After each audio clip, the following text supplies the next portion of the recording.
altered states of consciousness and employed various techniques, including brain scanning, to investigate the brains of meditators, epileptics, and others who claim to have paranormal experiences.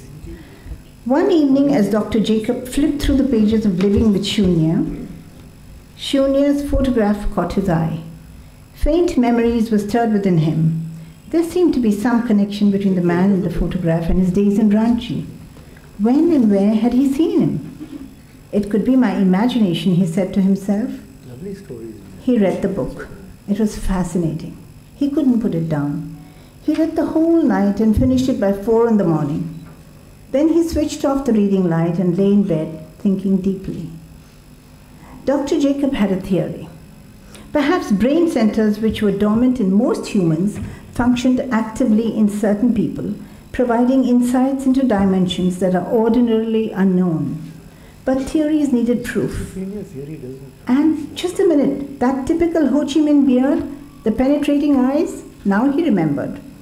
One morning, many years ago, while he was working in Ranchi, a middle-aged patient was brought to him, clad in a white loincloth, clutching a flute in his hand, looking fully drunk and behaving strangely.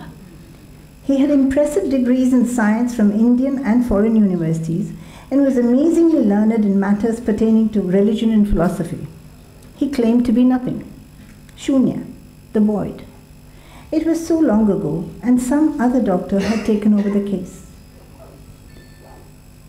Into that nameless zone, Jacob drifted. No doctor, no patient. No, he wasn't falling asleep. It was something else. The incessant chatter of the mind ceased spontaneously, and an all-embracing, multi-dimensional rainbow lit the inner chamber of his heart. A flute played far away. Sweet music, lover's call, a soft whisper, the beloved's response, gentle jasmine-scented breeze.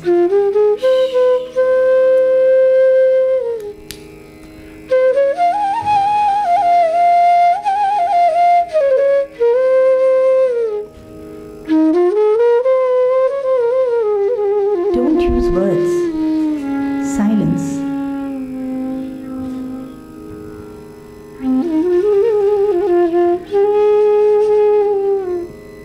He entered the void, the Shunya.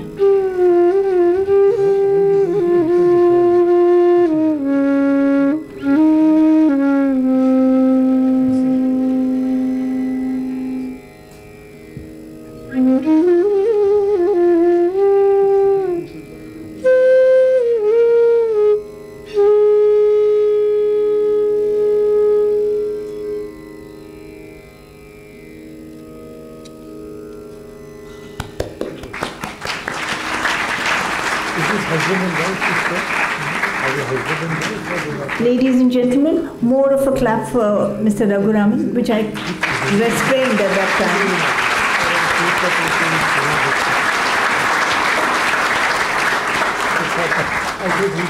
time. May I request Shri M to please honor the flautist?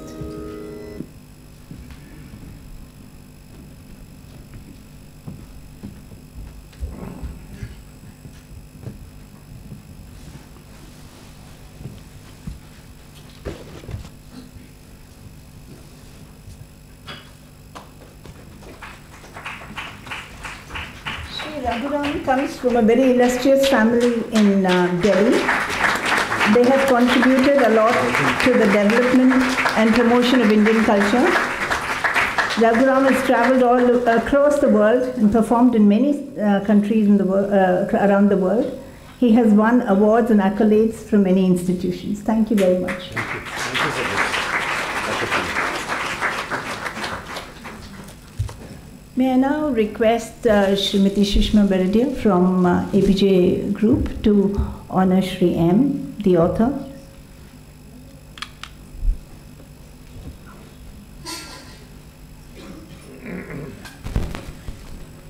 It's a growing steadily. May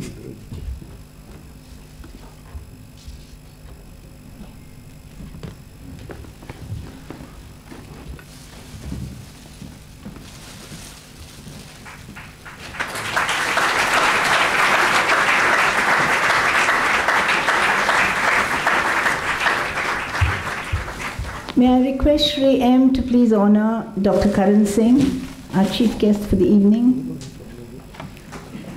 Thank you very much.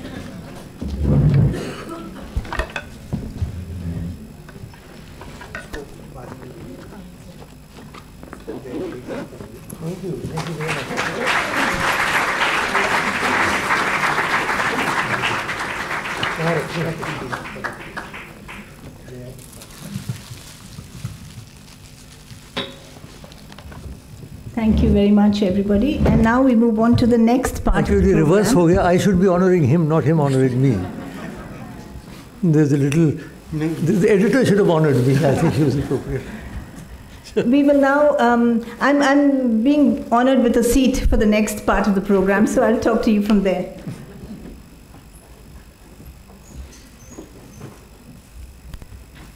Thank you.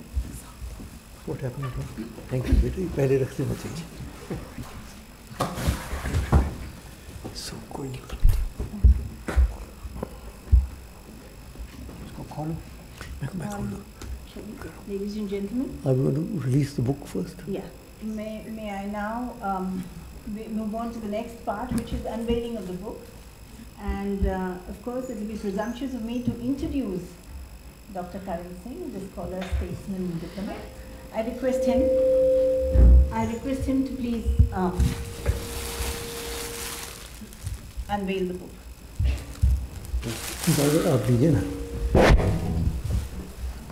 उनको दीजिए ना. What should I do? Everybody unveil it now. Latest thing. Open it. Yeah.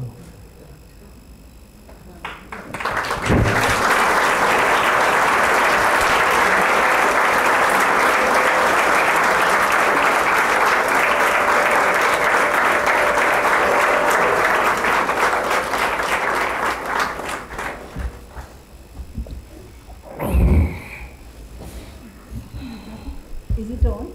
Yes, it's on. It's on. Mine is on at least. Yours is. I don't think this is on because I don't have a light. You have a Aha, light. there you are. You need the inner light. Thank you so much. Thank you Sorry. so much. I'm in a negative mood today. Thank you so much, Dr. Karan Singh. Now I request you to continue your negative mood and give us a few words on the book. Respected Sri M, members of the audience, including many of the usual suspects, but a lot more now. Mumtaz Bhai, if it goes on like this, next time your book is released, we'll have to hire the Indira Gandhi Indoor Stadium, I think.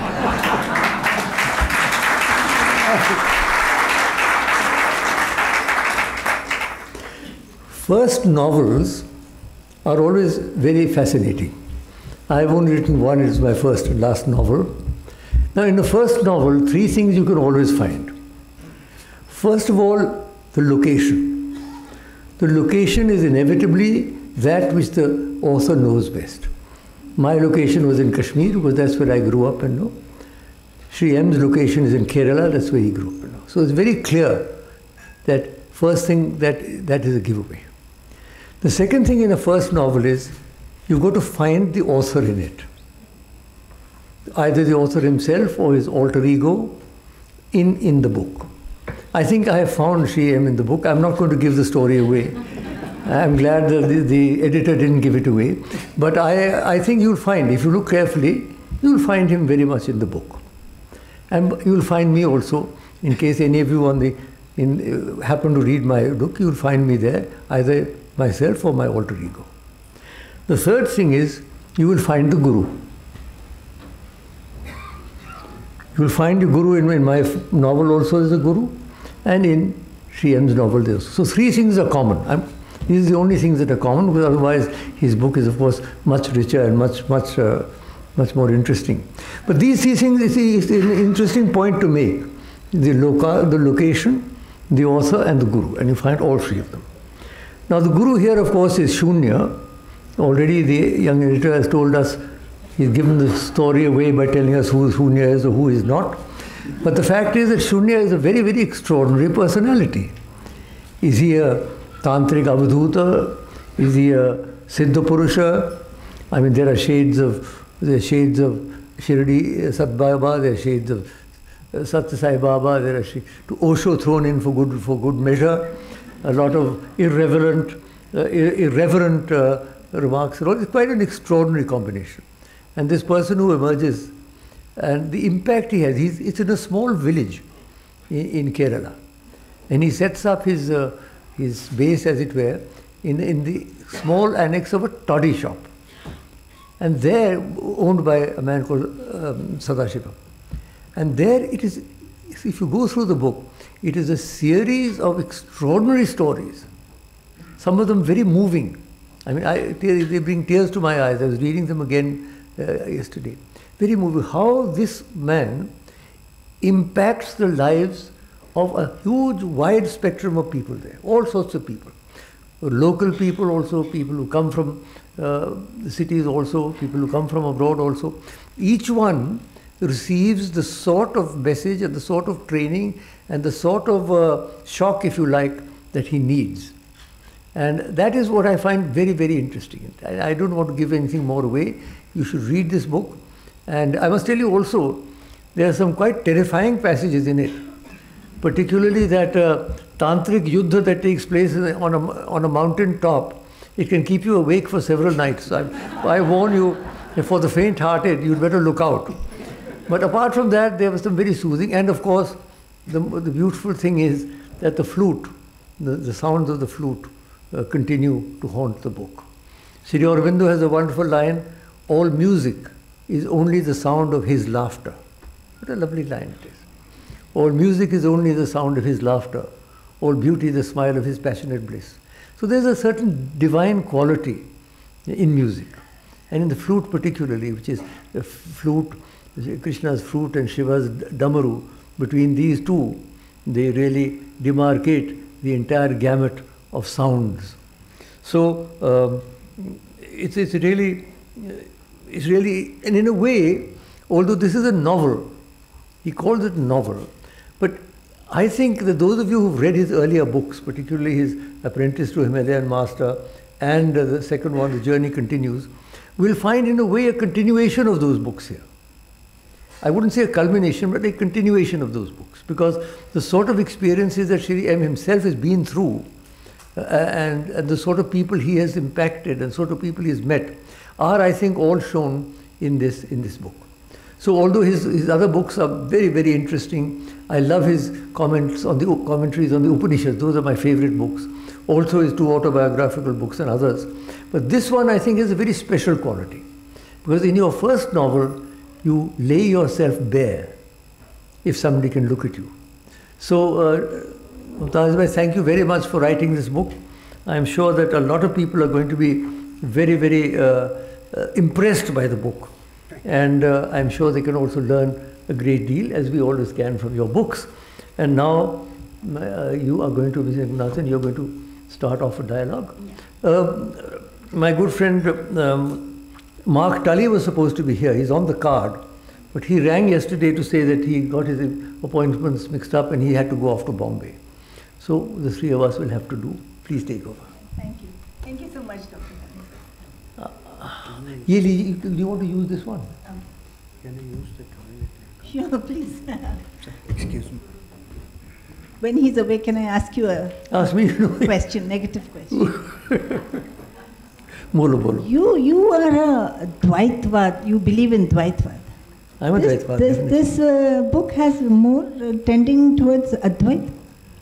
Well, you see, philosophy you can take in whatever direction you like. It's not a book on philosophy, but his interactions with people are clearly Dvait. He's not somebody who's sitting in quiet meditation like Ramana Maharshi. He's interacting actively with the people he meets. So I wouldn't call it an Advaitavad. I would call it a Vishishtadvaita, if you like. Okay. So he's not in that negative mood after all. No.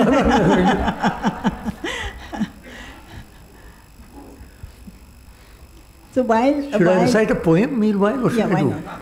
The same one, See All Windows, very good poem. It's a poem called Who.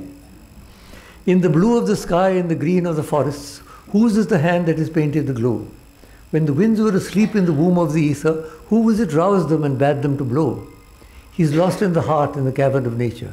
He's found in the brain where he builds up the thought. In the pattern and bloom of the flowers he is woven, in the luminous net of the stars he is caught. In the strength of a man, in the beauty of woman, in the laugh of a boy, in the blush of a girl, the hand that sent Jupiter spinning through heaven spends all his cunning to fashion a curl. These are his works and his ways and his shadows. But where is he then? By what name is he known? Is he Brahma or Vishnu, a man or a woman, bodied or bodiless, twin or alone? We have love for a boy who is dark and resplendent. A woman is lord of us, naked and fierce. We've seen him amuse on the snows of the mountain. We've watched him at work in the heart of the spheres. We will tell the whole world of his ways and his cunning. He has rapture of torture and passion and pain. He drives us to weeping and just so, then lures with his joy and his beauty again. All music is only the sound of his laughter. All beauty is the smile of his passionate bliss. Our lives are his heartbeats. Our rapture the bridal of Radha and Krishna. Our love is their kiss.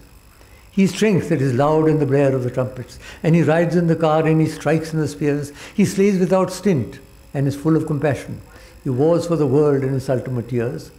In the sweep of the worlds, in the surge of the ages, ineffable, mighty, majestic and pure, beyond the last pinnacle seized by the thinker, he is throned in his seats that forever endure. The master of man and his infinite lover, he is close to our hearts that we vision to see. We are blind with our pride and the pomp of our passions. We are bound in our thoughts where we hold ourselves free. It is he in the sun who is ageless and deathless. And into the midnight his shadow is thrown.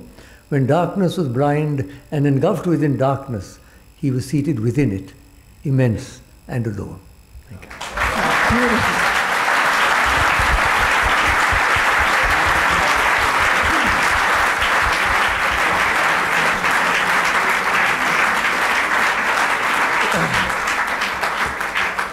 I think we are awestruck both by the poem and by his memory. Look at that. Ah, amazing. What a magnificent... Sorry. No, we enjoyed I kept ourselves. everybody entertained while you were doing it.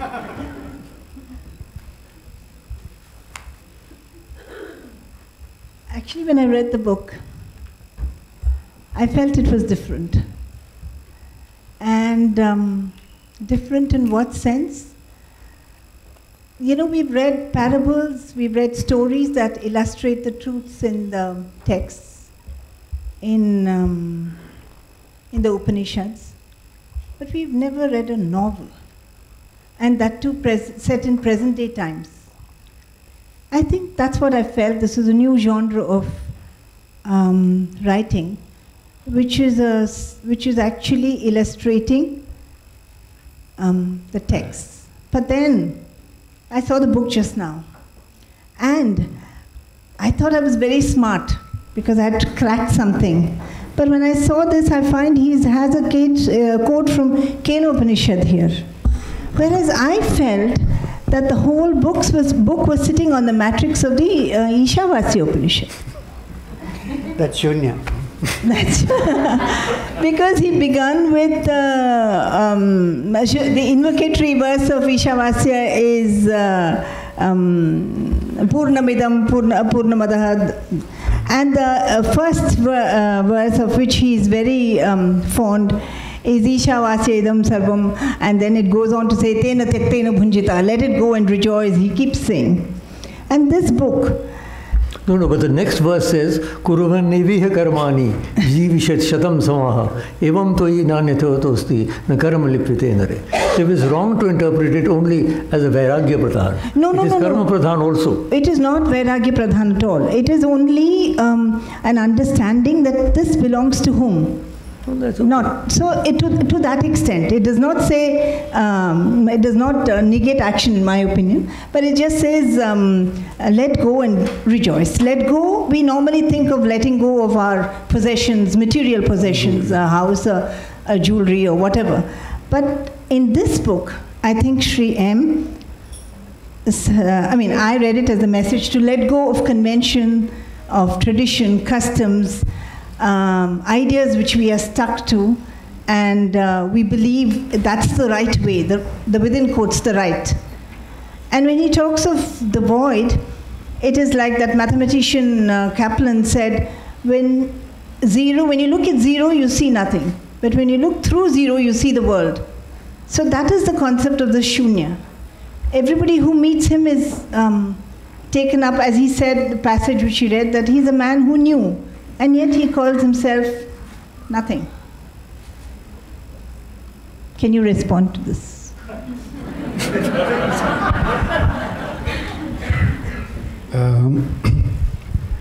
Let me tell you, first of all, thank you all for being here. Even though I wrote fiction, you still came to see. It is difficult to separate fact and fiction. Let me put it this way. Because what we call fact, Shankara calls fiction. He says this is an illusion, and we think it is very real. And there are people who have spiritual experiences where their claim is real, and those who don't say this is an illusion.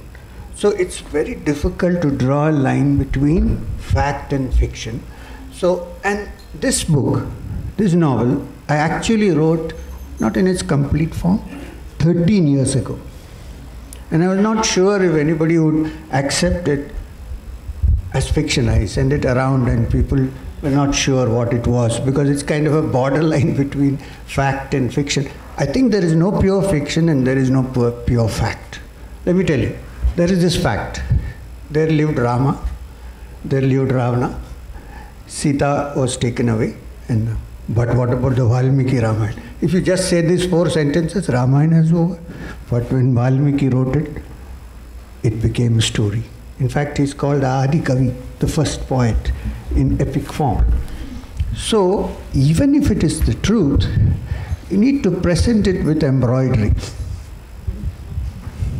So, what I would like to say, that the things that are there in Shunya, not only the book Shunya, but the character Shunya, there are some spiritual facts which have been presented in fictional form, because many people don't like to read facts. People like fiction. Even when I give my autobiography away to young people in the libraries, I say, when you're tired of reading Harry Potter, read this. So then there is an attraction for that.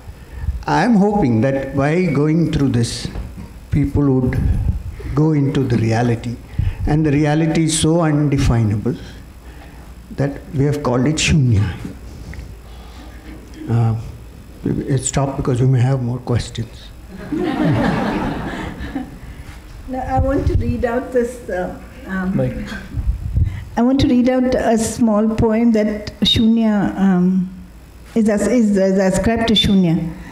Life is so fleeting, you fool. Who knows when death will strike? Everything comes and goes, and so do you. If you follow the rules, break all rules. Swim in the joy of consciousness. Be free. Find the true guide. Dump all becoming. And in nothingness, just be. Be free. So this is what actually was